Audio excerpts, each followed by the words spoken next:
गुंड बंडू आंदेकरांनी भरला उमेदवारी अर्ज। पुण्यातील आंदेकर टोळीचा म्होरक्या बंडू आंदेकरसह लक्ष्मी आंदेकर, सोनाली आंदेकरांनी आज उमेदवारीसाठी अर्ज दाखल केलाय। यावेळी अर्ज भरण्यासाठी त्यांची पोलीस व्हॅनमधून सिने स्टाईल एंट्री पाहायला मिळाली आहे।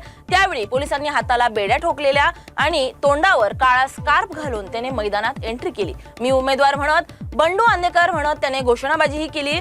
नेकी का काम, आंदेकर का काम अशा घोषणा देत आपण निवडणूक लढवत असल्याचं बंडू आंदेकरांनी जाहीर केलंय। आंदेकरांना मत म्हणजे विकासाला मत, मी उमेदवार आहे, दरोडेखोर नाही, वनराज आंदेकर जिंदाबाद अशी घोषणाबाजी बंडू आंदेकरने यावेळी केली आहे। बंडू आंदेकर यांचा मुलगा वनराज आंदेकर हा दोन्ही राष्ट्रवादी एकत्र असताना नगरसेवक होता। त्यानंतर सोनाली आंदेकर, लक्ष्मी आणि बंडू आंदेकरांनी आज अर्ज दाखल केलाय। राष्ट्रवादीचे शहराध्यक्ष सुभाष जगताप यांनी लक्ष्मी आणि बंडू आंदेकरांना उमेदवारी देण्याचे संकेत दिले होते, तर आता बंडू आंदेकरांनाही राष्ट्रवादीकडून उमेदवारी मिळणार असल्याची चर्चा या व्हिडिओ नंतर सुरू आहे।